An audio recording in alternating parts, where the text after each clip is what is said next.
सुक्खू सरकार पर घोटालों का कलंक, हिमाचल से दिल्ली तक मची हलचल। घोटालों में सामने आ रहा सीएम के करीबियों का नाम, ईडी को मिले ढेर सारे सबूत। खनन में भी घोटाला और पीडब्ल्यूडी के टेंडर बांटने में भी। अब क्या सीएम और बड़े नेताओं तक भी पहुंचेगी जांच की आंच? ना खाऊंगा और ना खाने दूंगा, यही नारा देकर नरेंद्र मोदी पहली बार प्रधानमंत्री बने थे। तीसरी बार प्रधानमंत्री बनने के लिए जब चुनाव प्रचार पर हिमाचल आए तो उन्होंने खुले मन से कहा था कि हमने आपदा के दौरान पैसे भेजे और उस पैसे की बंदर बांट की गई। चोरी करने का सीधा आरोप प्रधानमंत्री ने हिमाचल की कांग्रेस सरकार पर लगाया था और कहा था कि सारा पैसा खोज कर निकाल लूंगा। अब चुनाव खत्म हुआ तो हिमाचल में ईडी और आयकर विभाग का एक्शन शुरू हो गया और ईडी की कार्यवाही जिन भी लोगों के यहाँ हुई है वो सभी किसी न किसी तरह से मुख्यमंत्री सुखविंदर सिंह सुक्खू के करीबी ही निकले हैं।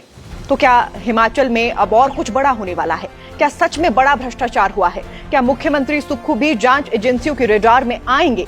कौन है वो लोग जिनकी गिरफ्तारियां हुई हैं? किस तरह उनके तार सीएम सुक्खू से जुड़े? बताएंगे पूरी कहानी। उससे पहले आपसे अनुरोध रहेगा कि हमारे फेसबुक पेज और यूट्यूब चैनल को लाइक और सब्सक्राइब कर लें। साथ ही वीडियो में कही गई बातें सही लगे तो शेयर भी जरूर करें। सीएम के गृह जिले हमीरपुर के कई कारोबारियों के यहाँ ईडी और इनकम टैक्स की छापेमारी से हड़कंप मचा हुआ है। भाजपा का दावा है कि ईडी और आयकर विभाग को सीएम के सबसे भरोसेमंद मित्रों के खिलाफ आपत्तिजनक दस्तावेज मिले हैं और मुख्यमंत्री ने अपने मित्रों को खुले तौर पर लाभ पहुंचाया है। अब ये कौन कौन से मामले हैं, इनको बारी बारी से हम जान लेते हैं। पहला मामला अवैध खनन से जुड़ा हुआ है। ज्वालामुखी तहसील के अधवानी गांव में मेसर्स जय मां ज्वाला स्टोन क्रशर है। इसके मालिक हैं ज्ञानचंद। अब ज्ञानचंद एक स्थानीय प्रभावशाली व्यवसायी और राजनीतिक तौर पर समृद्ध व्यक्ति हो जाते हैं, जो जिला कांग्रेस कमेटी के सदस्य भी हैं। साथ ही उन्हें सीएम सुक्खू का भी करीबी माना जाता है।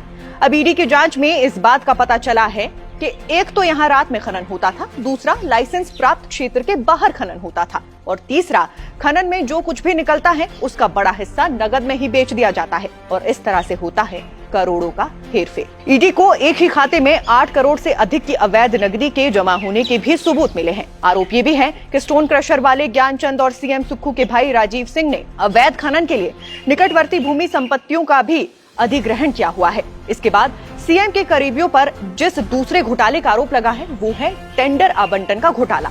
मामला विक्रमादित्य सिंह के लोक निर्माण विभाग से जुड़ा हुआ है। इस मामले में भी वही खनन वाले ज्ञानचंद और उनका परिवार जांच के घेरे में है। बताया ये जा रहा है कि ज्ञानचंद और उनके परिवार को राज्य सरकार से सड़क निर्माण आदि के कई सारे टेंडर भी दिए गए हैं। लोक निर्माण के सभी नियमों को ताक पर रखते हुए टेंडर मिले हैं और ये सब बड़े भ्रष्टाचार की तरफ इशारा करता है।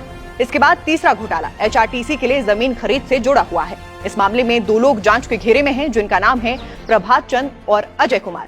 ये भी सीएम के करीबी हैं। इन लोगों ने साल 2015 में 2,60,000 देकर एक जमीन खरीदी, जिससे साल 2024 में एचआरटीसी ने अधिकृत कर लिया और इन दोनों को मिले लगभग 6 करोड़ 72 लाख रुपए। यानी 9 साल में इस जमीन का दाम 300 गुना से ज्यादा हो गया। 2.5 लाख की जमीन 6.5 करोड़ की हो गई।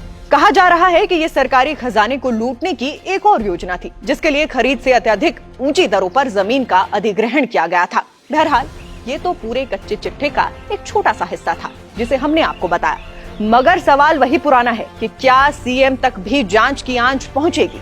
क्योंकि अगर आयकर की रेड के आधार पर ईडी ने मामला दर्ज कर लिया तो सीएम सुखविंदर सिंह सुक्खू का नाम भी इन मामलों में घसीटा जा सकता है। भाजपा इन मामलों पर सीएम से जवाब मांग रही है। साथ ही ये भी कह रही है कि कांग्रेस के नेता चुप्पी साध कर बैठे हैं, तो उसका मतलब है कि ये सब भ्रष्टाचार में लिप्त है। सरकार ने घोटाले कर महज मित्रों को लाभ पहुंचाने का काम किया है। हिमाचल में रिकॉर्ड तोड़ भ्रष्टाचार चल रहा है। जिस प्रकार से प्रदेश में भ्रष्टाचार की गति है, उस प्रकार से जल्द ही सरकार के मित्र प्रदेश को लूट लेंगे। बहरहाल अभी तक ईडी ने इस पूरे मामले पर चुप्पी साध रखी है। कोई आधिकारिक बयान भी अभी तक नहीं दिया गया है, मगर प्रदेश के अखबार भ्रष्टाचार की इन्हीं सुर्खियों से रंगे हुए नजर आ रहे हैं।